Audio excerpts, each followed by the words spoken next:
Muito bem, nosso assunto é a suficiência das Escrituras. Eu sei, é um assunto polêmico, e eu já vim sabendo que ia ser odiado e amado. Então, eu me coloco nas mãos de Deus e a Ele toda a glória. O julgamento é dEle, porque a palavra é dEle.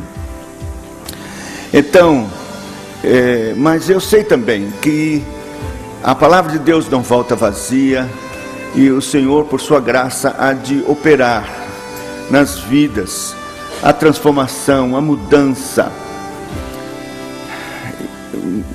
Como eu desejo e oro que Deus faça isto em larga escala, especialmente no nosso país, que a igreja saia da infantilidade e possa alcançar a maturidade, amando a perfeição da palavra de Deus e devotando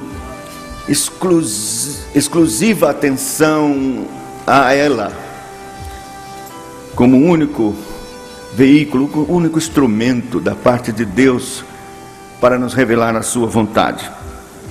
Mas suficiência das Escrituras não é só com relação aos dons de revelação, a novas revelações. Quer dizer, nós não ferimos e vamos de encontro à suficiência das Escrituras só buscando novas revelações. Nós atentamos contra a suficiência das Escrituras na nossa prática com relação à igreja.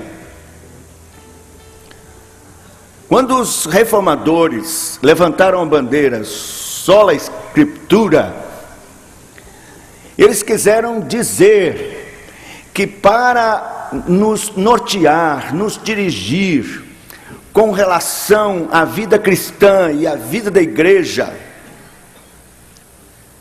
e todo o seu programa, especialmente evangelização e culto, toda a orientação está contida na palavra de Deus, e que somente a palavra de Deus pode nos nortear com relação a realizar a obra de Deus. Parece tão óbvio, não é? Mas você vai ver que não é. De repente você vai descobrir uma série de coisas que tem sido feito e que não está ordenado nas Escrituras.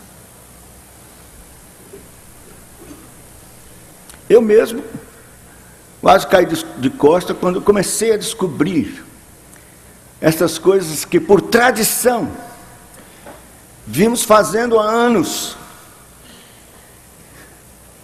e nunca foi ordenado nas Escrituras. Nós aprendemos, admitimos que Deus se agrada disso porque é uma bênção. Colocamos a chancela da nossa parte de que Deus aprova aquilo, mas quando vamos às Escrituras não encontramos nada. Eu vou dizer especialmente da minha experiência como evangelista, pregando em cruzadas, fazendo apelo, multidões vindo à frente. Eu quase caí de costa quando descobri que a Bíblia não ordena e não tem nada na Bíblia com relação a esta cerimônia de convidar pessoas à frente para levantar a mão e vir à frente. Jesus não fez, os apóstolos não fizeram, e durante 1800 anos de história da igreja nunca se fez isso. Só a partir de 1830, Finney inventou isso com a sua New Measure, nova medida, e colocou o banco dos ansiosos e começou depois da pregação imediatamente a trazer as pessoas para se assentar nestes bancos dos ansiosos. E quase caí de costa, porque eu li tanta coisa a respeito de Finney. Ai, que vontade que eu tinha de ser igual Finney. Grande avivalista. Mas, de repente, comecei a estudar mais e fiquei tão triste de saber que aquele irmão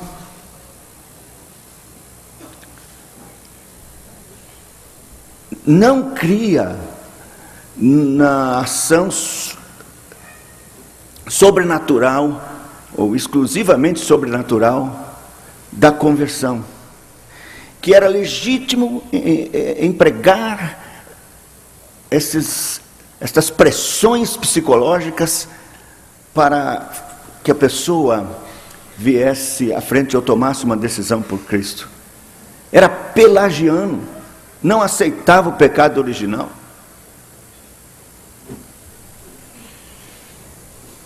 E fazia o apelo firmado no princípio do livre-arbítrio, que a pessoa é quem decide.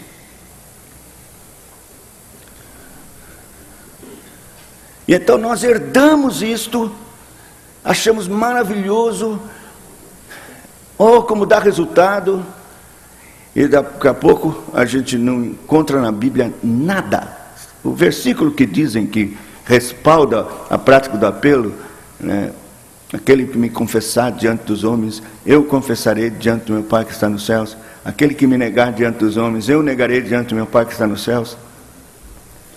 Não é para apelo, é para gente que já se converteu e que vai professar sua fé, e deve fazer isso. Mas o verso não diz que é para se converter, para vir à frente, não. Não tem na Bíblia, não existe nenhuma ordenança, nada que possa respaldar esse tipo de prática que foi incluído no culto pelos homens e não por Deus. Mas dá resultado, tal. Resultado coisa nenhuma. A maioria não fica de jeito nenhum. Depois que eu deixei de fazer isso e comecei a plantar igrejas, eu posso ter certeza de que meu ministério tem tido mais frutos permanentes com a plantação de igrejas do que com essas grandes cruzadas. Uma das últimas que fiz, mais de 50 mil pessoas no Sambódromo, mais de 2.500 pessoas à frente. Mas eu sei que não é mais do que as 3 igrejas que estamos plantando, que ficaram. Então, pecar contra a suficiência das Escrituras não é só buscar novas revelações, mas é também não se contentar com os limites e simplicidade que Deus colocou nela, nas Escrituras, para a sua igreja, com relação à conversão de pecadores e também com relação ao seu culto sagrado. Vamos ver, por exemplo, a suficiência das Escrituras na evangelização. Como evangelista, eu faço aqui esta observação com a autoridade de quem vem se envolvendo na evangelização por muitos anos. Vamos abrir em Romanos capítulo 10. Veja o que é que a palavra de Deus dispõe com relação à evangelização bíblica. Eu vou começar no verso 9. Romanos 10, a partir do verso 9. Se com a tua boca confessares Jesus como Senhor, e em teu coração creres que Deus o ressuscitou dentre os mortos, serás salvo. Porque com o coração se crê para a justiça, e com a boca se confessa a respeito da salvação. Porquanto a Escritura diz: todo aquele que nele crê não será confundido. Pois não há distinção entre judeu e grego, uma vez que o mesmo é Senhor de todos, rico para com todos os que o invocam, porque todo aquele que invocar o nome do Senhor será salvo. Como, porém, invocarão aquele em quem não creram? Como crerão naquele a quem nada ouviram? E como ouvirão, se não há quem pregue? E como pregarão se não forem enviados? Como está escrito, quão formosos são os pés dos que anunciam coisas boas. Mas nem todos obedeceram o Evangelho, pois Isaías diz: Senhor, quem acreditou na nossa pregação? Assim a fé vem pela pregação, e a pregação pela palavra de Cristo.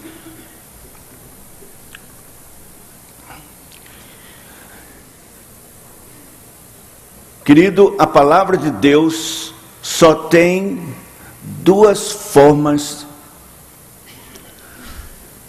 de comunicar o Evangelho: leitura das Sagradas Escrituras e pregação das Escrituras. Vou repetir: só duas maneiras ordenadas na palavra de Deus para a pregação do Evangelho: leitura das Escrituras e pregação. Evidentemente, quando eu incluo leitura das Escrituras, eu estou incluindo também leitura de folhetos que são sermões, pregação, e a pregação mesma da palavra de Deus. Nada mais.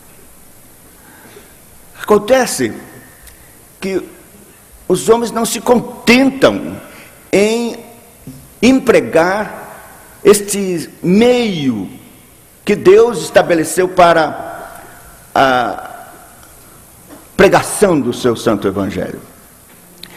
E querem inventar, e estão inventando métodos e outros tipos de formas para a pregação do Evangelho.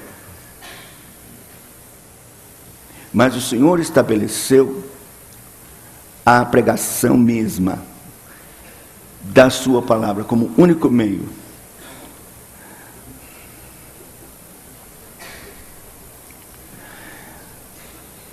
A Bíblia diz que as coisas espirituais se discernem espiritualmente. Então, não existe nenhuma forma carnal que possa transmitir o que é espiritual. Quando o Senhor Deus colocou no segundo mandamento: não farás para ti imagem, escultura, dentro do princípio de abrangência dos mandamentos, ele não está falando somente da idolatria, mas o segundo mandamento está falando especialmente de como cultuar a Deus, de como comunicar e pregar as coisas de Deus ou o Evangelho. O primeiro mandamento: não terás outros deuses além de mim, diz o Senhor.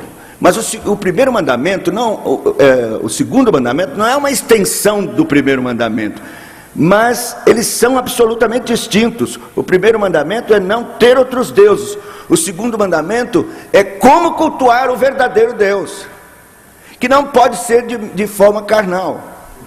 Assim também a pregação do Evangelho, que é algo eminentemente espiritual, não pode ser feito de forma carnal. Por isso, preste atenção: suficiência das Escrituras é você se ater, se restringir, se cingir somente do que está ordenado por Deus. Você não encontra na Bíblia comunicação do Evangelho, evangelização por show gospel, não tem. Música, não tem. Vamos ter uma audição de música, do coral, ou de qualquer outra, conjuntos, ou de solo, para evangelização? Não. Não tem na Bíblia. A fé vem pelo ouvir e ouvir a pregação. É assim que vem a fé. Ah, mas espera aí, é também pregação quando a gente canta, quando tem uma apresentação, é pregação também porque está falando da palavra de Deus e tal. Veja, o texto diz assim: como ouvirão se não há quem pregue? A gente diz para Deus, não há quem pregue, mas tem um cantor aí, muito bom. Não há quem pregue, mas tem o coral, tem o conjunto tal. Não há quem pregue, mas tem quem apresente um teatro. Não há quem pregue, mas tem a gente pode passar o filme de Jesus. Olha o dedinho. Não. A fé só vem pelo ouvir e ouvir a pregação. Você acha que eu estou exagerando? Não estou, não. Eu não estou indo contra, de forma alguma, coral, conjunto. Não quero colocar isso. Eu estou aqui me restringindo a métodos de pregação do Evangelho. Você pode até ter o coral cantando na praça, coral cantando em qualquer lugar, mas você não pode prescindir da pregação, porque a fé vem pelo ouvir e ouvir a pregação. Deus ordenou isso, mas nós queremos ser mais inteligentes que Deus. Só por que Deus não pensou num teatro para pregar o Evangelho? Teatro não é coisa moderna, não. Teatro é antes de Cristo. Por quê? Porque não há como comunicar de forma precisa coisas espirituais, senão pela pregação do Evangelho. Eu vou dizer uma coisa para você. Eu sei que muitas igrejas ficaram entusiasmadas com esse filme Paixão de Cristo, de Mel Gibson. E algumas igrejas até fizeram caravanas, alugaram um salão de cinema para ir com a igreja toda lá, impressionada com aquilo. Pois eu abomino. E sei que a palavra de Deus também abomina. Porque é um absurdo pretender representar o Senhor da glória, o Senhor Jesus Cristo, verdadeiro Deus, verdadeiro homem, mesmo em carne. Ele jamais deixou de ser Deus. E as lentes de Gibson, nem todo o engenho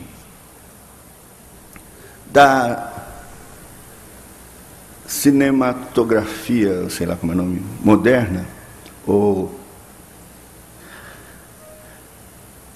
computação gráfica moderna, não podem captar a glória do Filho do homem, do Filho do Deus vivo. Sofrimento por sofrimento, muitos outros homens passaram. Mas há um mistério na cruz, há um mistério na crucificação de Cristo. Algo divino, que nenhum instrumento carnal, nem toda computação gráfica moderna pode transmitir. Esse filme depõe contra a glória do Deus unigênito. E assim, todo e qualquer outro recurso que tenta, por mais fiel que sejam as Escrituras, vai estar aquém de quem Cristo é verdadeiramente.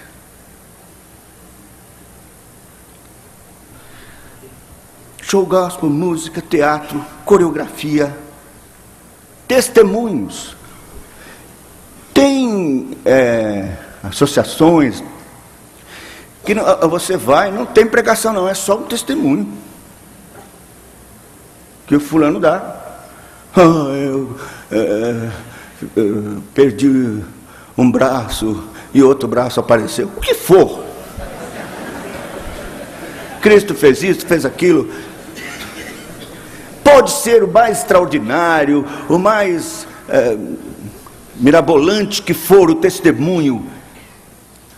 A fé não vem por ouvir testemunho, a fé vem por ouvir a pregação da palavra de Cristo. Então, mas nós enchemos nossos cultos de testemunho. É maravilhoso.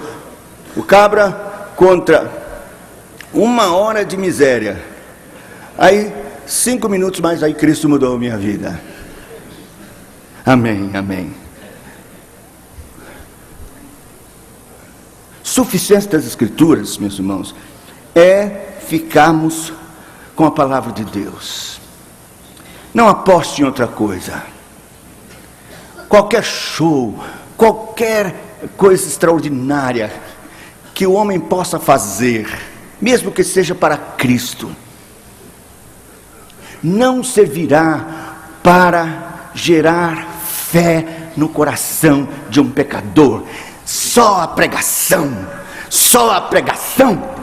da palavra de Cristo.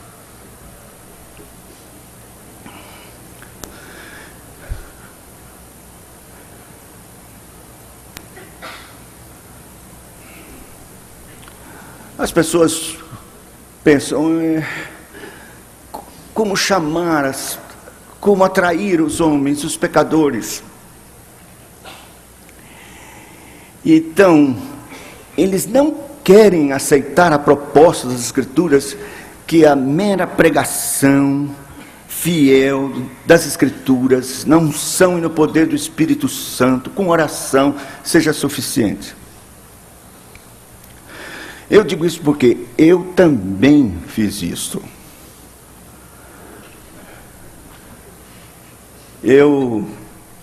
No culto de quarta-feira, não via ninguém.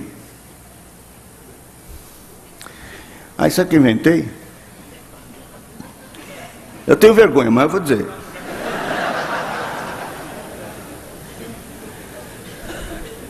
Você, eu já tinha um bocado de papelzinho preparado, distribuí o papelzinho, você faça o seu pedido, traga à frente, e nós vamos orar pelo seu pedido, e depois vamos queimá-lo. O Senhor é um fogo consumidor, então os problemas vão ser consumidos neste fogo.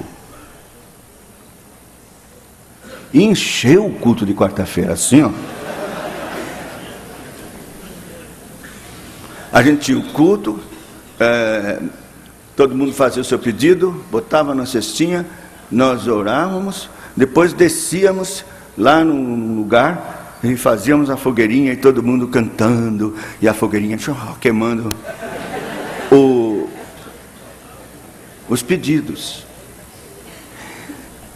Então, humanamente falando, encher a igreja, movimentar a igreja, dá resultado. Pragmaticamente funciona. Mas fere o coração de Deus, entristece o Espírito Santo. E digo a você, não produz conversão. Não venha me dizer, não, mas fulano se converteu com tal filme, fulano se converteu quando ouviu o coral cantar, porque tem gente que faz culto só cantado, e que muita gente se converteu, ou se converteu nestas tardes da bênção do milagre, em que pessoas são curadas, demônios expulsos, então pessoas se converteram. Então a palavra de Deus não é suficiente, e o que o Senhor diz na sua palavra, de que a fé vem pelo ouvir, e ouvir a pregação é meia verdade. Mas eu digo para você, não confie nestes resultados, a não ser que a palavra de Deus seja pregada, e pelo poder do Espírito Santo, agindo pela palavra, produza conceda por sua graça fé ao coração do pecador. Jamais alguém será regenerado, salvo, se não for pela pregação da palavra de Deus.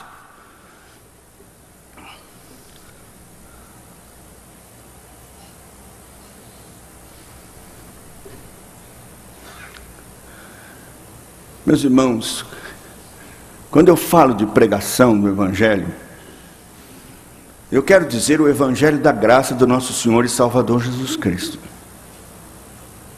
Sabe por quê? Porque com o advento do apelo, o Evangelho foi prejudicado. Eu posso atestar isso de carteirinha. Como evangelista, a minha preocupação era na hora do apelo. O evangelista é julgado na hora do apelo. Se vem muita gente, oh, que benção, esse homem é uma benção. Se vem pouquinha gente, ele deve estar em pecado, não é possível. Se não vem ninguém, é excomungado. Bom, aí acabou. E você pensa que isso não afeta o evangelista? É claro que afeta. E afeta a mensagem. Porque o evangelista, preocupado no apelo, vai ocultar coisas, verdades, que possam dificultar a decisão de alguém. Então, ele enfatiza as benesses, a bênção. Deus pode hoje curar ou fazer uma coisa maravilhosa na sua vida. Venha a Cristo e então todos os seus problemas serão solucionados. E as pessoas vêm. Na hora do apelo, vêm. Eu me lembro que as pessoas vinham à frente, e eu então me aproximava para dar uma palavra. Uma vez um senhor disse assim: olha, eu não quero ser crente não, eu só quero oração, viu? Aí eu fiquei com raiva. Mas foi isso que eu preguei. Foi aí que eu recebi da Fiel o livro Os Batistas da Doutrina da Eleição. E eu lendo, me deparei com a palavra desespero.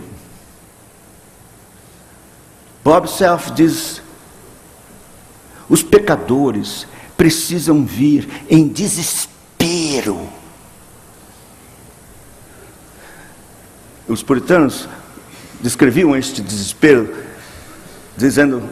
fazendo assim: esse desespero é o encontro da estrada da urgente, desesperada necessidade de salvação com a estrada da impossibilidade, total impossibilidade de se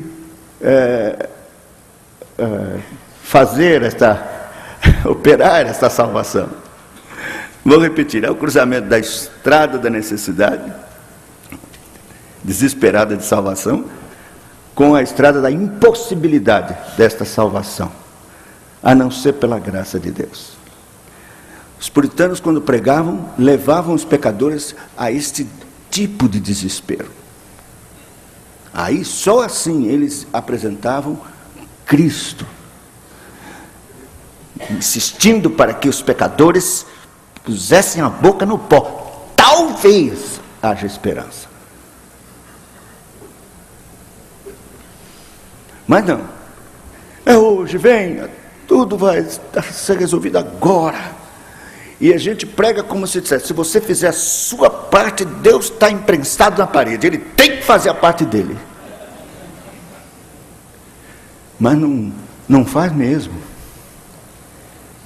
Não depende de quem quer e nem de quem corre, mas de Deus usar a sua misericórdia. Então,